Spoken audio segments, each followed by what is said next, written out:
Napoleon Bonaparte. When France woke up to the news of Napoleon Bonaparte declaring himself emperor, jaws must have dropped. This man, originally an artillery officer from Corsica, had climbed the political ladder, and after a coup d'etat in 1799, he became first consul. By 1802, he decided that wasn't enough and made himself consul for life. Then, just 2 years later, he crowned himself emperor. Napoleon wasn't just after titles.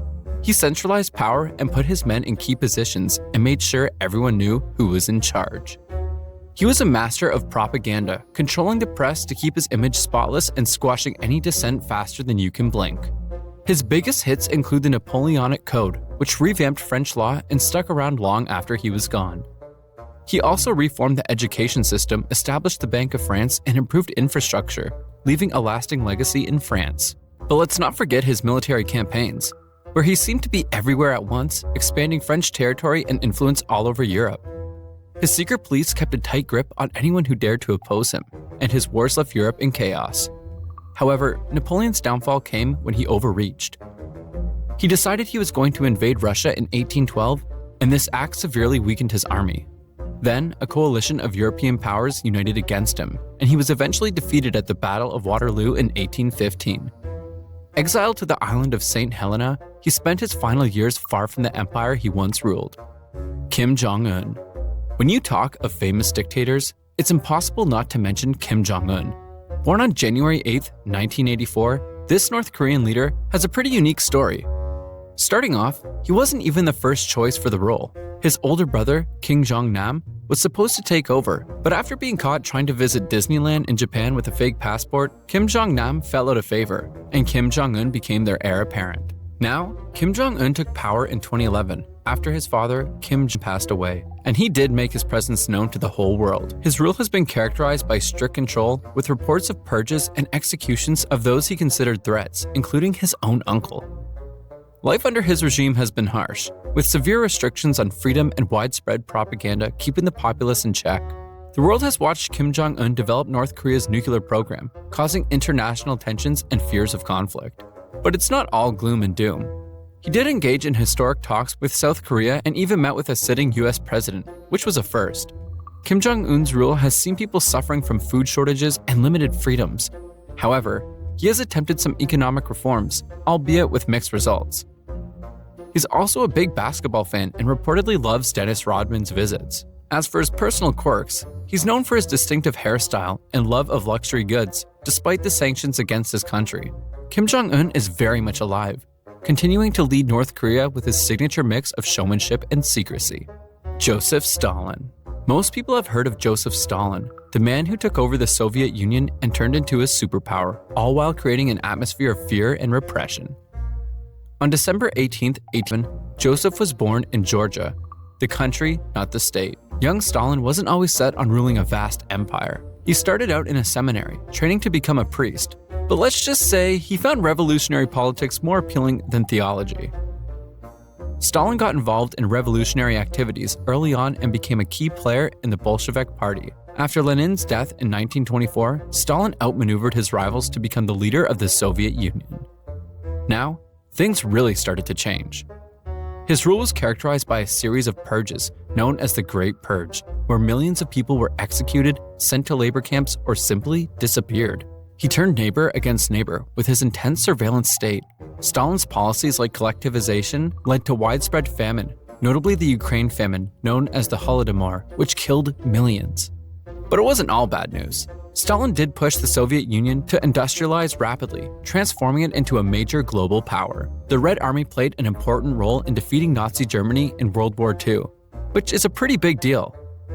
Stalin died on March 5, 1953, after suffering a stroke. He left behind a legacy of both industrial achievements and horrific human suffering. Oh, and here's an interesting fact. Stalin was a huge fan of Western movies, especially cowboy films. Jang Ching. During the unsettling years of the Cultural Revolution in China was a woman who rose to great power, Jang Ching, also known as Madame Mao. You might not hear her name as often as some other infamous leaders, but her influence was terrifying. Now, where did she come from?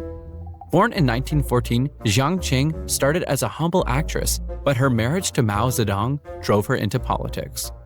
Her rise to power was supported by a cunning and ruthless desire to support Mao's vision, which led to her overseeing some of the most severe campaigns of repression in Chinese history. Jang Ching quickly became one of the most powerful figures in China. She led the Gang of Four, a political faction that controlled many aspects of the Cultural Revolution. Schools were closed, intellectuals were persecuted, and traditional culture was destroyed. Under her direction, millions of people were humiliated, tortured, and killed. When Mao died in 1976, her grip on power quickly weakened. She was arrested, tried, and convicted of various crimes, including treason and counter-revolutionary activities. She spent the rest of her life in prison and under house arrest, dying by suicide in 1991. Bashar al-Assad.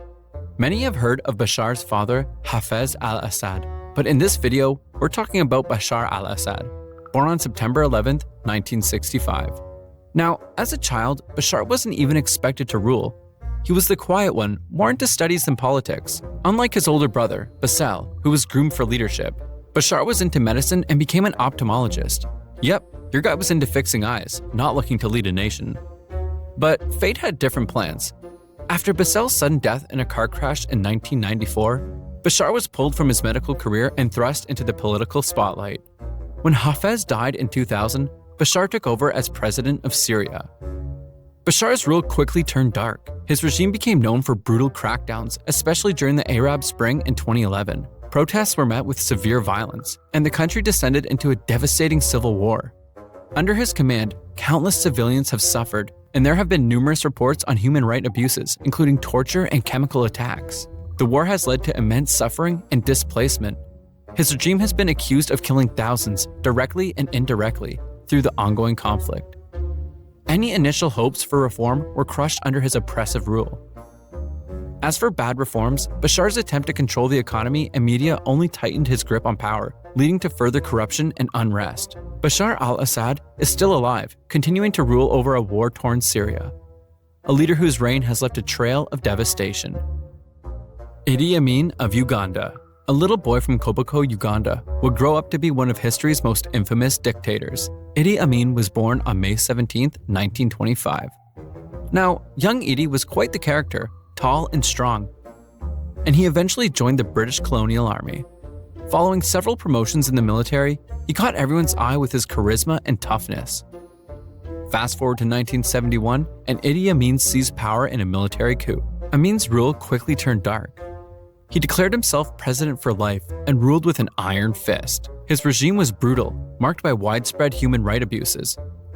He is estimated to have killed around 300,000 people, targeting ethnic groups, political opponents, and anyone he considered a threat. People lived in constant fear under Amin. His economic policies were disastrous, expelling the Asian community and seizing their businesses, which led to economic collapse. Then there were rumors of cannibalism. Yes, you heard that right. There were whispers that Amin indulged in cannibalistic practices. Amin's bizarre and brutal reign inspired movies and documentaries, the most famous being The Last King of Scotland, which portrayed his terrifying yet magnetic personality. After being overthrown in 1979, Amin fled to Libya, then Saudi Arabia, where he lived in exile until his death on August 16, 2003. Here's an interesting fact about him. Despite his fearsome reputation, Amin loved boxing and was the Ugandan light heavyweight champion. Julius Caesar. Let's take a trip back to 44 BC, when Julius Caesar was the man of the hour in ancient Rome. Rising to power through a combination of political savvy and sheer determination, Caesar was not just any leader, he was the ultimate power player. He climbed the ranks from general to consul and finally declared himself dictator for life. Caesar was a tall, lean man with a receding hairline, a fact he was quite self-conscious about. He often wore a laurel wreath to cover it up. But don't let his looks fool you. He was a force to be reckoned with. His military conquests were legendary, especially his campaigns in Gaul, which expanded Rome's territory significantly. Now, Caesar wasn't all about war. He was known for his oratory skills and charm, but his rule was also known for his ruthless actions. He killed many in his quest for power, and his authoritarian style left Rome suffering under his strict policies. He did make some significant reforms, like the Julian calendar, which is the basis for the one we use today. But not all his changes were welcomed. His concentration of power and disregard for the Senate made many enemies. His life came to an end on the Ides of March, 44 BC, when he was assassinated by a group of senators, including his friend Brutus. Et tu, Brute, which is a Latin phrase that means "and you, Brutus," became a phrase for betrayal. Do you know that Caesar was captured by pirates once, and instead of fearing them, he demanded they increase his ransom because he thought he was worth more? He later captured and crucified these pirates, showing that he wasn't someone to be messed with. Raphael Trujillo. Raphael means God has healed, but Raphael Trujillo brought anything but healing to the Dominican Republic. Born on October 24, 1891, in San Cristobal, young Raphael was a mischievous kid who later joined the National Guard, eventually taking over the country in a 1930 coup. Trujillo wasn't your average leader. He ruled with cruelty. His regime was known for its brutality and extreme control. He set up a secret police force to keep everyone in check and had a creepy cult of personality. He renamed the capital city to Ciudad Trujillo, and even Pico Duarte, the tallest mountain in the Caribbean, after himself. People lived in constant fear. If you even thought about opposing him, you could disappear overnight. One of the darkest moments was the Parsley Massacre. Perejil is the Spanish word for parsley. During the Parsley Massacre, Haitian immigrants were asked to pronounce Perejil to determine if they were Haitian or Dominican. Those who couldn't pronounce it correctly, indicating they were Haitian, were killed. But Trujillo did invest in infrastructure, building roads, schools, and hospitals.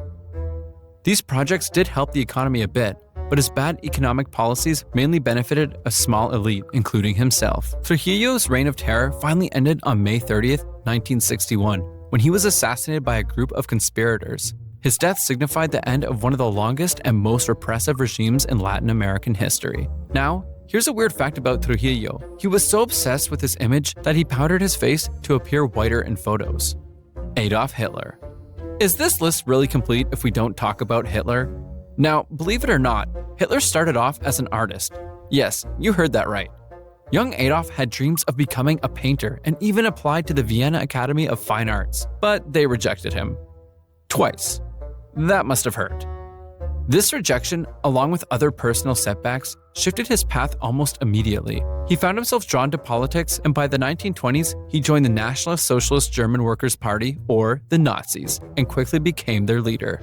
Hitler's rise to power was a mix of charisma, propaganda, and the political chaos in Germany.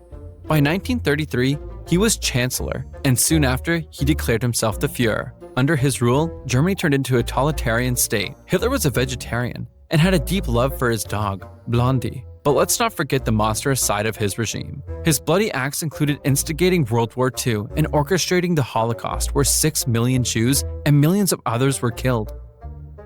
Life under Hitler was harsh. People suffered immensely, especially those targeted by his genocidal policies. He did make some good reforms, like improving Germany's economy and infrastructure, but these didn't make him a saint or wipe off his horrific actions. His death came in 1945. As Allied forces closed in on Berlin, he committed suicide in his bunker. His death caused the fall of Nazi Germany, but the horrors of his dictatorship still remain in people's minds today. Which of these dictators did you find the most interesting? Share your thoughts in the comments below. For more gripping content like this one, hit the subscribe button and turn on your notification bell. Don't miss out on any of our stories. See you in the next video.